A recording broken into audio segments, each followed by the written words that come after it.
So, you know that feeling in a long-term relationship, that real comfort, the trust. It's Yeah. great, right? Yeah, absolutely.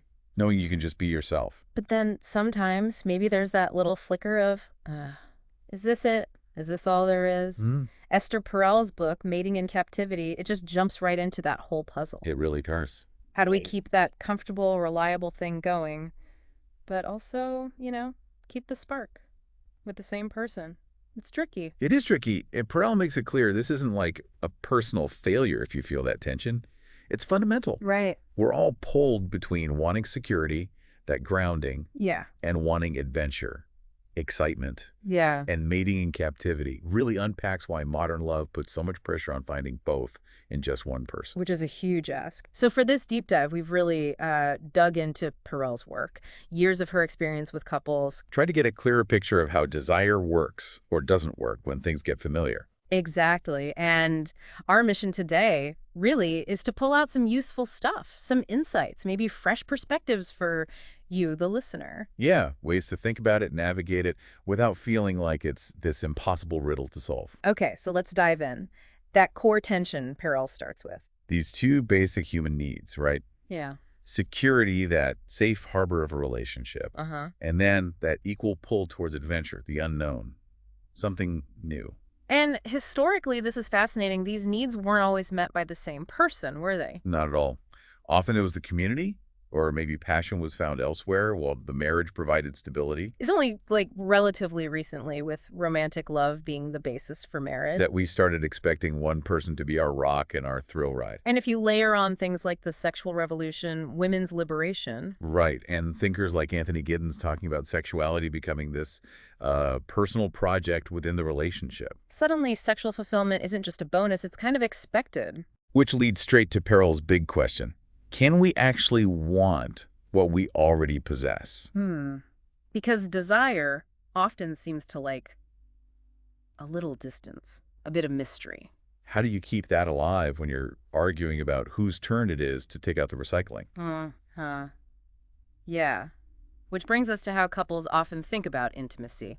Perel sees this common thing, confusing love with totally merging, becoming one. Sounds romantic on paper. But she argues it's actually, well, kind of bad for eroticism. Because eroticism needs that gap, right? That synapse to cross, she calls it. Exactly. It needs space between two distinct people. Desire thrives on the difference, the otherness.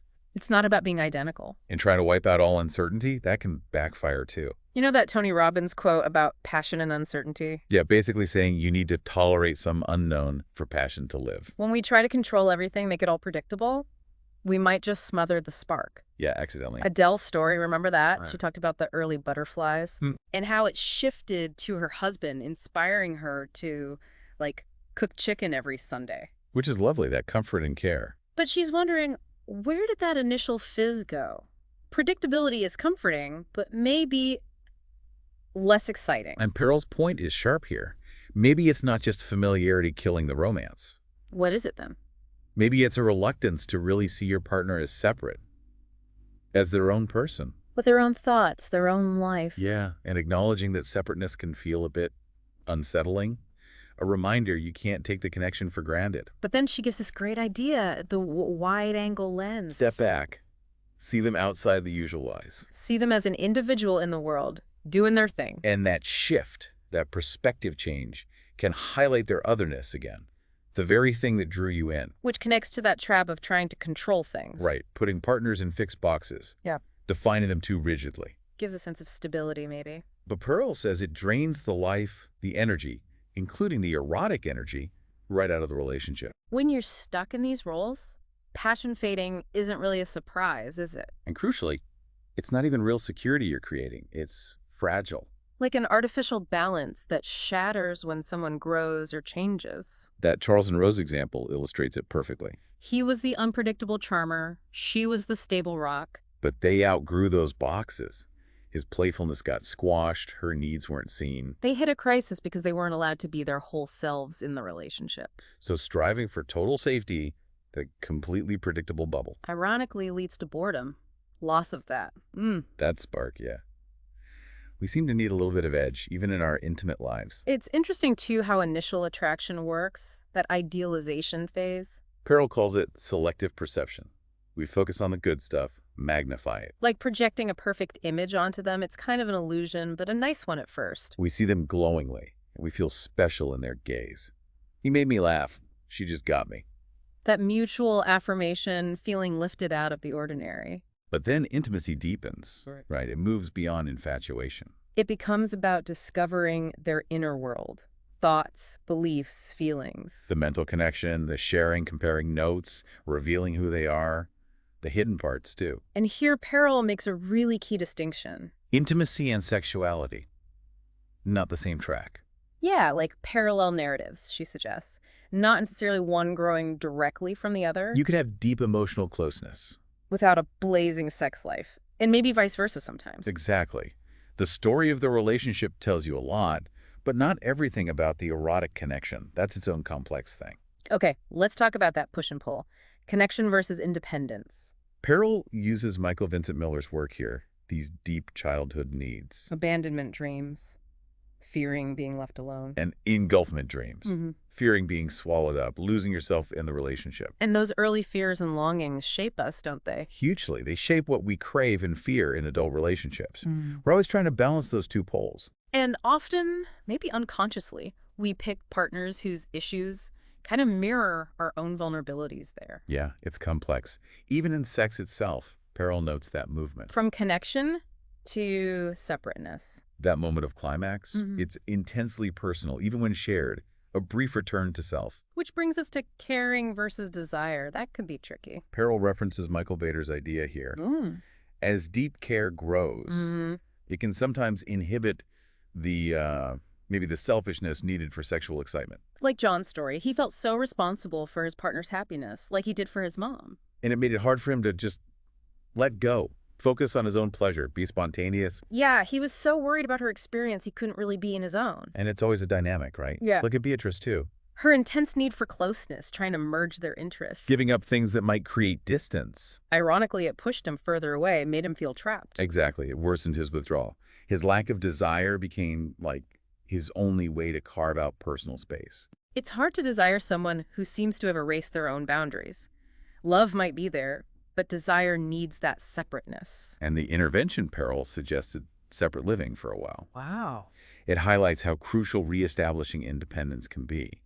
It let Beatrice reconnect with herself, took the pressure off John. That leads into another modern thing. Talk intimacy.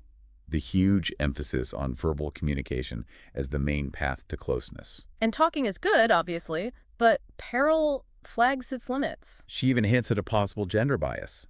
Maybe men often socialize differently around expressing feelings verbally. End up feeling like they have a chronic intimacy deficit, like they're always falling short. Could be. Look at Eddie and Enrico's speechless courtship. Right, language barrier meant they connected non-verbally at first. And he later realized that lack of talk might have actually enabled the relationship early on, forced other ways of connecting. So Perel talks about bilingual intimacy, recognizing multiple languages. Not just words, the language of the body.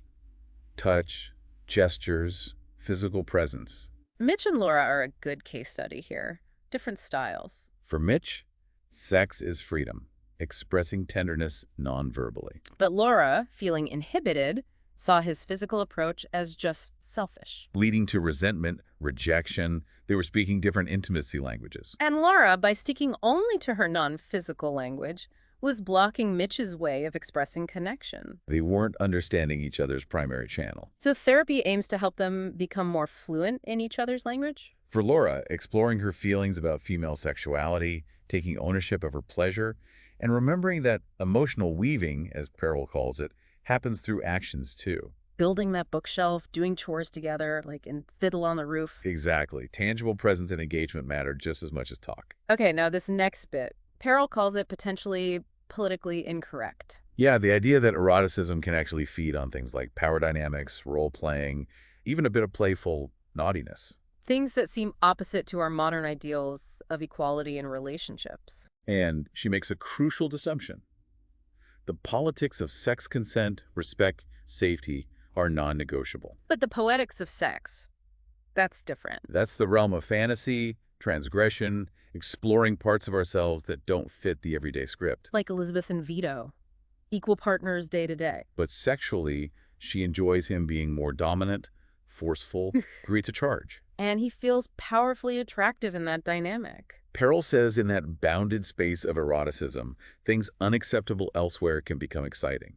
Fantasy allows safe exploration of taboo desires. So it's not about real-world power imbalance, it's playful exploration, stepping out of roles. And that can feel both safe and liberating in that specific context. This fits with Stephen Mitchell's idea about aggression and tension. He thought desire fades not because aggression ruins love. But because couples can't sustain the tension between them. Yeah, trying to smooth everything over, eliminate all difference, all friction. Creates calm, maybe, but not excitement.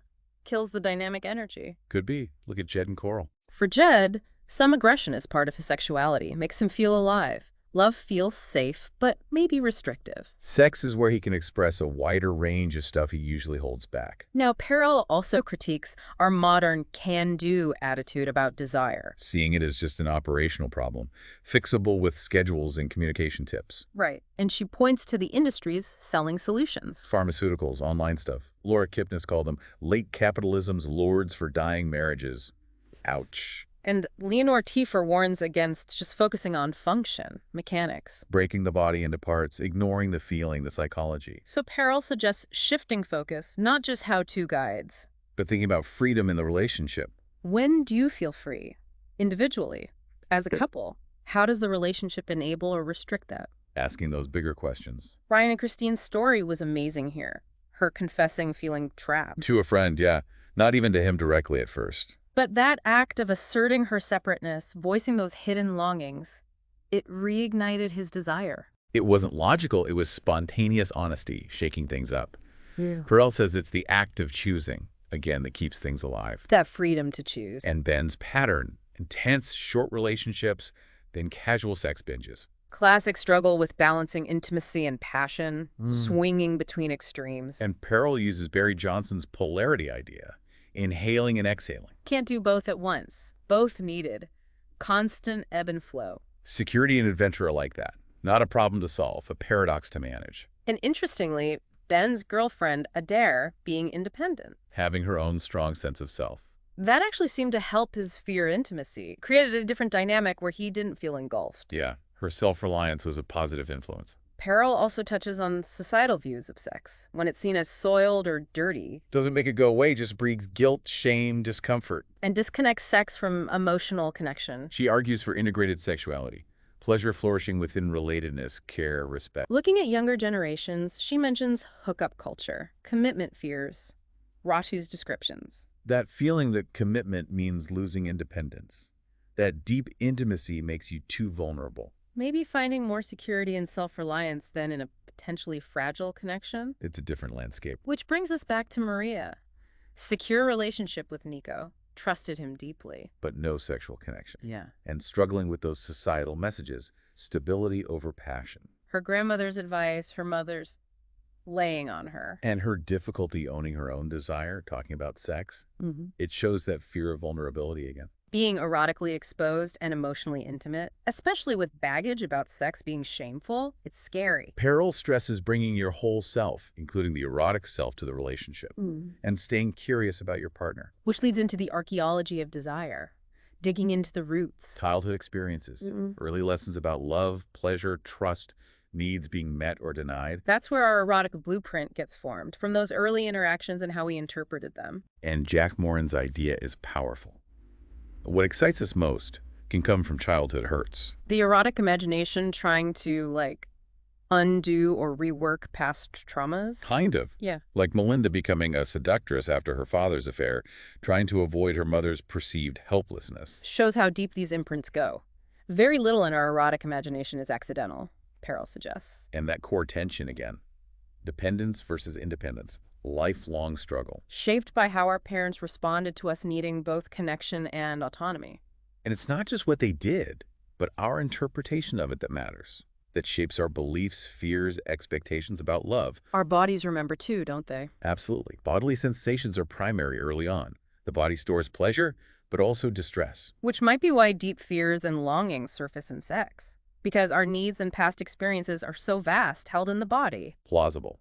Now think about James and Stella. Good marriage, but the sex was problematic. Performance anxiety. James worried about erections satisfying her. It totally killed his own pleasure and desire. That narrow focus on mechanics, the race to the finish line.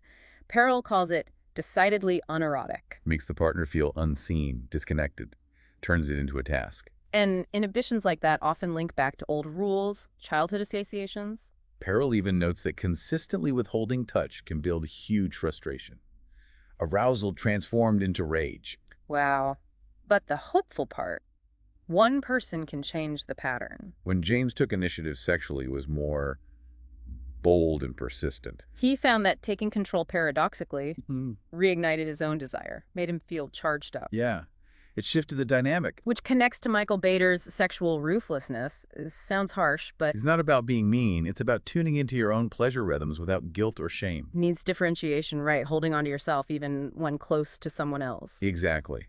But the rawness of desire can feel selfish, even cruel sometimes. Because of all those messages about selflessness in love. Right, so we edit ourselves, mask our appetites, especially in long-term relationships. But Perel sees erotic intimacy holding a double promise. Finding yourself and losing yourself. Merging and self-absorption. Mutuality and selfishness, both are there. And that feeling of oneness, she says, grows from first acknowledging separateness. To be one, you must first be two. Parenthood, that's a big one, often shifts priorities drastically. Kids need routine, predictability.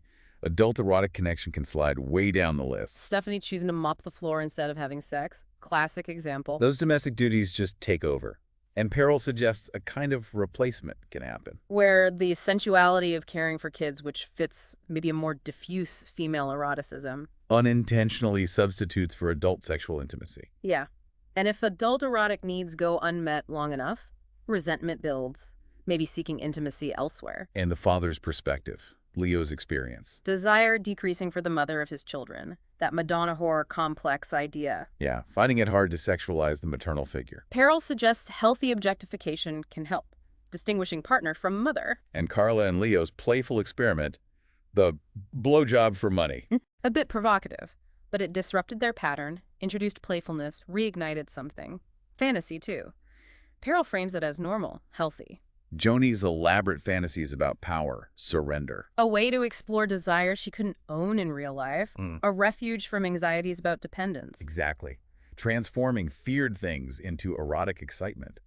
And just understanding your fantasy's meaning can shift things, even without sharing the details. But pornography. Nat and Amanda, his use made her feel inadequate, rejected. Yeah, one person's fantasy can impact the other negatively. Need to distinguish a turn-on from what you want in a real partner. Affairs. Perel looks beyond just betrayal. Sees complex reasons. Seeking intensity, rebellion, transgression, autonomy, response to neglect. She even controversially suggests affairs can sometimes be a weird stabilizer or a desperate signal of unmet needs. It's complex territory. Then there's inviting the third, figuratively. Acknowledging other attractions exist. Not acting on them, but acknowledging them. Yeah. Paradoxically, it can enhance the main relationship. Reminds you not to take your partner for granted. Creates psychological distance. Lets you see them fresh. Renouncing others reaffirms the choice. Maturity in love involves knowing other passions exist, but choosing this one. And remembering, your partner's sexuality isn't yours to own. Choking their freedom kills desire. Family history again? Philip, overcorrecting for his father. Became outwardly asexual, but secretly used porn. Huge disconnect with his wife. Internalized ideas about masculinity or femininity also impact intimacy, initiation, response. Finally, that resistance to planning sex feels like obligation, not desire. But Perel contrasts it with planning a meal, other intentional acts. Maybe reluctance to seduce is a hidden wish to be loved without effort. And Margaret Nichols' point, your partner might still love you if you make zero effort. But desire, that usually needs some engagement, some intentionality. So wrapping up this deep dive into mating in captivity. The big takeaway isn't a magic bullet, is it? No, it's about navigating that constant tension. Security versus adventure. The need for both. Recognizing separateness is key. Embracing desire's unpredictability. Understanding the different languages of intimacy. Hopefully listeners have a richer sense now of the complexities involved, moving beyond simple how-tos. Yeah, appreciating the nuances. So a final thought to leave you with. Consider one small way this week, maybe something unexpected. How could you bring a touch of novelty, a hint of the unknown, or just to focus on your own desires back into your relationship? What might happen if you shifted perspective just slightly from only seeking safety towards embracing a little bit of that uncertainty?